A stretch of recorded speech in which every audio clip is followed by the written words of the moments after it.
नमस्कार दोस्तों, विद्यापुर स्टडी में आप सभी का स्वागत है। दोस्तों, ये हम लोग का इंडियन आर्मी अग्निवीर के तहत जो वैकेंसी आई है उसके लिए जीके जीएस का प्रैक्टिस सेट चला रहे हैं। तो दोस्तों, ये जीके जीएस का प्रैक्टिस सेट सेम उसी पैटर्न पर है जिस पैटर्न से पेपर में पूछा जाता है। तो दोस्तों, आप लोग इस प्रैक्टिस सेट को डेली करिए ताकि आप लोगों का तैयारी बेहतर हो सके। तो चलिए शुरू करते हैं क्लास को। पहला क्वेश्चन है, भारत का सबसे अधिक जनसंख्या वाला राज्य कौन सा है? राजस्थान, उत्तर प्रदेश, महाराष्ट्र, मध्य प्रदेश। तो सबसे अधिक जनसंख्या वाला राज्य दोस्तों उत्तर प्रदेश है। तो इसका सही जवाब ऑप्शन नंबर बी हो जाएगा। अगर यहीं पूछ लेगा कि क्षेत्रफल की दृष्टि से क्षेत्रफल की दृष्टि से क्षेत्रफल में सबसे बड़ा राज्य तो राजस्थान हो जाएगा। दोस्तों, भारत का सबसे बड़ा क्षेत्रफल में राज्य राजस्थान है। अगर पूछ ले कि सबसे कम जनसंख्या वाला राज्य कौन सा है, तो सबसे कम जनसंख्या वाला राज्य सिक्किम है। दोस्तों, सबसे कम जनसंख्या वाला राज्य सिक्किम है। अगर यही पूछ ले कि सबसे अधिक जनसंख्या वाला केंद्र शासित प्रदेश कौन है, तो सबसे अधिक जनसंख्या वाला केंद्र शासित प्रदेश दिल्ली है। कौन सा है? दिल्ली है। तो इन सब को भी आप ध्यान में रखिएगा। आगे देखेंगे, अगला प्रश्न क्या है। उपराष्ट्रपति का कार्यकाल कितने वर्षों का होता है? 5 वर्ष, 6 वर्ष, 3 वर्ष, 2 वर्ष। तो आप लोग कमेंट बॉक्स में इसका जवाब दीजिए। जितने भी क्वेश्चन आपको आ रहे हैं उतने आप लोग कमेंट बॉक्स में जवाब दें और लास्ट में ये ज़रूर बताएं कि आप लोग का अटेम्प्ट कितना रहा है। तो बताइए, उपराष्ट्रपति का कार्यकाल कितने वर्ष का होता है? 5 वर्ष, 6 वर्ष, 3 वर्ष, 2 वर्ष। तो दोस्तों, बात करेंगे उपराष्ट्रपति के कार्यकाल की। तो उपराष्ट्रपति का जो कार्यकाल है ये आर्टिकल 67 में दिया है। आर्टिकल 67 के अनुसार उपराष्ट्रपति का कार्यकाल 5 वर्ष का होता है। 5 वर्ष होता है। आर्टिकल 67 के अनुसार उपराष्ट्रपति का कार्यकाल 5 वर्ष का होता है। अगर आर्टिकल 63 की बात करेंगे, दोस्तों, तो आर्टिकल 63 में के तहत कहा गया है कि भारत का एक राष्ट्रपति होगा।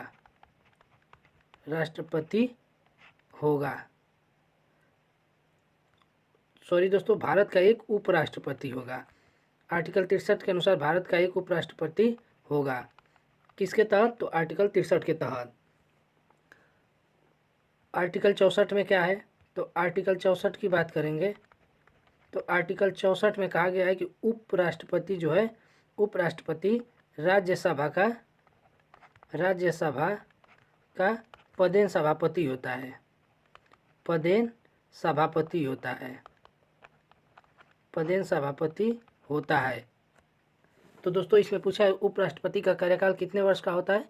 तो उपराष्ट्रपति का कार्यकाल 5 वर्ष का होता है। तो इसका सही जवाब ऑप्शन नंबर ए हो जाएगा। अगला प्रश्न देखेंगे, अक्षरधाम मंदिर किस राज्य में स्थित है? आंध्र प्रदेश, गुजरात, हरियाणा, तमिलनाडु। तो बताइए दोस्तों, अक्षरधाम मंदिर की बात करेंगे तो अक्षरधाम मंदिर जो है 2 है। एक है जो ये गुजरात में है, और दूसरा दोस्तों जो है ये दिल्ली में है। अक्षरधाम मंदिर 2 है, एक गुजरात में और एक दिल्ली में। तो कहीं भी दिल्ली ऑप्शन में नहीं है, ऑप्शन में गुजरात है। तो इसका सही जवाब ऑप्शन नंबर बी हो जाएगा, गुजरात। अगला प्रश्न देखेंगे। अगला प्रश्न क्या दे रखा है, विश्व का सबसे गहरा महासागर है? आर्कटिक महासागर, हिंद महासागर, प्रशांत महासागर, अटलांटिक महासागर। तो दोस्तों, विश्व का सबसे गहरा महासागर कौन सा है? तो प्रशांत महासागर है। तो इसका सही जवाब हो जाएगा ऑप्शन नंबर सी। अगला प्रश्न देखेंगे, ईस्ट इंडिया कंपनी की स्थापना किस वर्ष में हुई थी? बताइए दोस्तों, 1602 ईस्वी, 1605 ईस्वी या 1598 ईस्वी में। तो दोस्तों, ईस्ट इंडिया कंपनी की स्थापना की बात करेंगे तो इसकी स्थापना जो है 1600 ईस्वी में ब्रिटेन में हुई थी। ईस्ट इंडिया कंपनी की स्थापना कब हुई थी? तो 1600 ईस्वी में ब्रिटेन में हुई थी। अगर पूछेगा यही कि भारत में कब आई, तो दोस्तों 1608 ईस्वी में भारत में आई, भारत में आई। ईस्ट इंडिया कंपनी जो है 1608 ईस्वी में भारत आई और 1613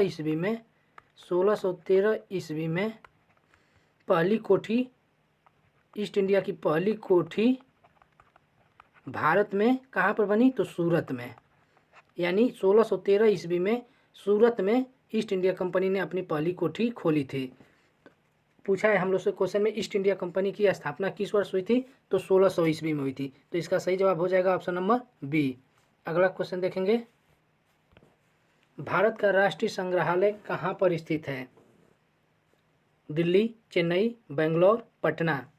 तो दोस्तों भारत का राष्ट्रीय संग्रहालय जो है दिल्ली में स्थित है। तो इसका राइट आंसर हो जाएगा ऑप्शन नंबर ए। अगर बात करेंगे कि भारत का सबसे बड़ा संग्रहालय कौन सा है, भारत का सबसे बड़ा संग्रहालय कौन सा है दोस्तों, तो भारत का सबसे बड़ा संग्रहालय कलकत्ता में है, कलकत्ता में है। अगर विश्व का सबसे बड़ा संग्रहालय पूछे तो कहाँ है दोस्तों, तो विश्व का सबसे बड़ा संग्रहालय यूके में है, यूनाइटेड किंगडम। इसको भी ध्यान रखिएगा कि भारत का सबसे बड़ा संग्रहालय कोलकाता में है और विश्व का सबसे बड़ा संग्रहालय यूके, यूनाइटेड किंगडम में है। अगर भारत का राष्ट्रीय संग्रहालय की बात करेगा कहाँ पर है, तो ये दिल्ली में है। तो इसका सही जवाब ऑप्शन नंबर ए होगा। अगला क्वेश्चन देखेंगे,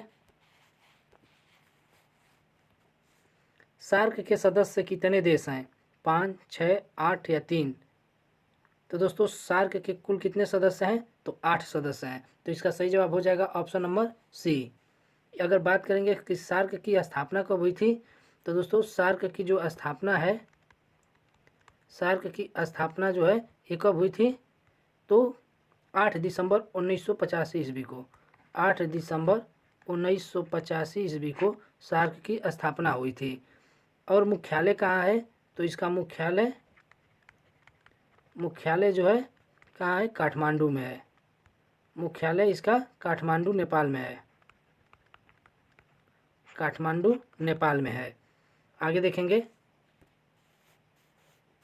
अगला प्रश्न है, कंप्यूटर का आविष्कार किसने किया था, फ़ारेनहाइट, आइंस्टीन, चार्ल्स बेबेज या ग्रेविले। तो दोस्तों कंप्यूटर का आविष्कार चार्ल्स बेबेज ने किया था। तो इसका सही जवाब ऑप्शन नंबर सी हो जाएगा। अगला प्रश्न देखेंगे,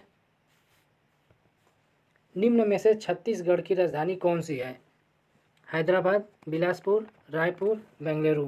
तो दोस्तों छत्तीसगढ़ की राजधानी कौन सी है, तो दोस्तों छत्तीसगढ़ की राजधानी रायपुर है। तो इसका सही जवाब हो जाएगा ऑप्शन नंबर सी। अगला प्रश्न देखेंगे, ब्रह्म समाज की स्थापना किसके द्वारा की गई थी, दयानंद सरस्वती, स्वामी विवेकानंद, ज्योतिबा फुले, राजा राम मोहन राय। तो दोस्तों ब्रह्म समाज की स्थापना जो है ये राजा राम मोहन राय के द्वारा की गई थी। तो इसका सही जवाब हो जाएगा ऑप्शन नंबर डी। दोस्तों यही बात करेंगे दयानंद सरस्वती की। रामकृष्ण मिशन की स्थापना कौन किया थे दोस्तों, तो स्वामी विवेकानंद। स्वामी विवेकानंद रामकृष्ण मिशन की स्थापना किए थे। और ज्योतिबा बाई फुले जो है ये सत्यशोधक समाज की स्थापना की थी। और राजा राम मोहन को दोस्तों इनको राजा की उपाधि कौन दिया था, ये भी पूछता है। तो राजा की उपाधि दिया था अकबर द्वितीय ने। इनको राजा की उपाधि अकबर द्वितीय ने दिया था। ये भी बहुत बार पेपर में पूछा जाता है। अगला प्रश्न देखेंगे, भारतीय संसद की ऊपरी सदन को क्या कहा जाता है। दोस्तों भारतीय संसद की ऊपरी सदन को क्या कहा जाता है, विधान परिषद, लोकसभा, विधानसभा या राज्यसभा। तो दोस्तों भारतीय संसद की ऊपरी सदन को राज्यसभा कहा जाता है। तो इसका सही जवाब हो जाएगा ऑप्शन नंबर डी, राज्यसभा। अगर यहीं बात करेंगे दोस्तों कि निम्न सदन किसको कहा जाता है, तो लोकसभा को निम्न सदन कहा जाता है, निम्न सदन कहा जाता है। उच्च सदन राज्यसभा को कहा जाता है। तो इसका सही जवाब ऑप्शन नंबर डी होगा। अगला क्वेश्चन देखेंगे, भारत में लोकसभा के चुनाव कितने वर्षों के बाद कराए जाते हैं, 5 वर्ष, 6 वर्ष, 3 वर्ष या 4 वर्ष। तो दोस्तों भारत में लोकसभा का चुनाव 5 वर्ष में कराया जाता है। तो इसका सही जवाब ऑप्शन नंबर ए होगा। अगर बात करेंगे तो वर्तमान में कौन सी लोकसभा है, तो दोस्तों वर्तमान में 17वीं लोकसभा है। कौन सी? 17वीं लोकसभा। और वर्तमान में लोकसभा के अध्यक्ष कौन है? तो दोस्तों ओम बिरला। ओम बिरला जो है, ओम बिरला, ये वर्तमान में लोकसभा के अध्यक्ष हैं। अगर यही पूछ दे कि प्रथम लोकसभा अध्यक्ष कौन थे, तो दोस्तों प्रथम लोकसभा अध्यक्ष जो है ये जीबी मावलंकर थे। जीबी मावलंकर थे। इनको भी आप लोग ध्यान में रखिएगा। नेक्स्ट क्वेश्चन देखेंगे। माई एक्सपेरिमेंट विथ टूट पुस्तक के लेखक कौन थे? तारा अली बेग, महात्मा गांधी, गोविंद वल्लभ पंत, मौलाना अबुल कलाम आज़ाद।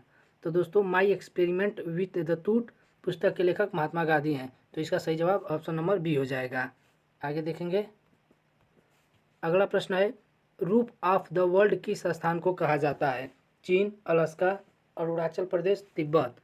तो दोस्तों रूप ऑफ द वर्ल्ड जो है ये तिब्बत को कहा जाता है। तो इसका सही जवाब ऑप्शन नंबर डी होगा। अगला प्रश्न देखेंगे। फतेहपुर सीकरी किस शासक द्वारा बनवाया गया था? अकबर, हुमायूं, बाबर, शाहजहां। तो दोस्तों फतेहपुर सीकरी का निर्माण जो है ये अकबर के द्वारा कराया गया था। तो इसका सही जवाब ऑप्शन नंबर ए हो जाएगा। दोस्तों अकबर जो है इलाहाबाद, इलाहाबाद जो शहर है, इलाहाबाद शहर को, जिसका वर्तमान नाम प्रयागराज है, प्रयागराज, इसको भी, इस शहर को भी अकबर ने ही बसाया था। अगला क्वेश्चन देखेंगे। भारतीय नगद मुद्रा के नोट किस शहर में छपते हैं? नागपुर, नासिक, मुंबई, नई दिल्ली।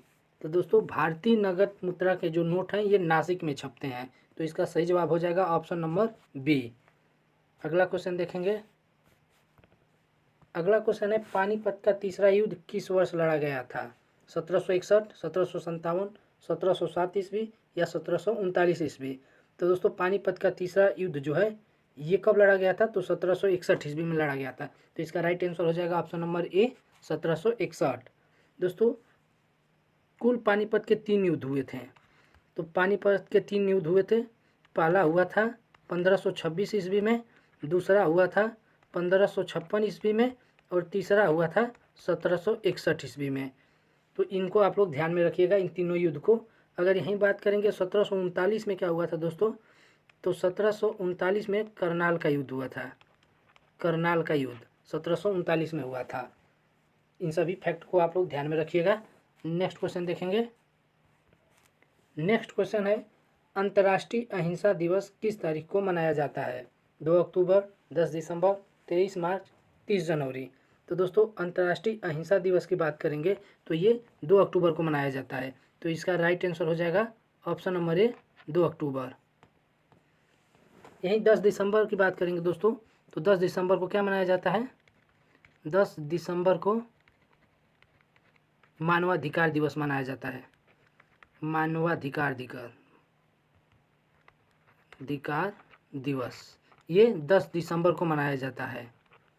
अगर 30 जनवरी की बात करेंगे तो 30 जनवरी को शहीद दिवस मनाया जाता है। शहीद दिवस मनाया जाता है 30 जनवरी को। तो इन सब चीज़ों को भी आप लोग ध्यान में रखिएगा।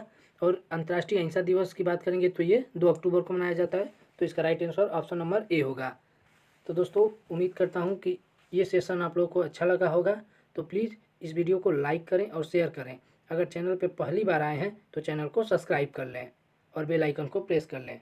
धन्यवाद। हाँ, और जितना आप लोग का 20 क्वेश्चन में जितना भी आप लोग का सही था उसको कमेंट बॉक्स में ज़रूर बताइएगा।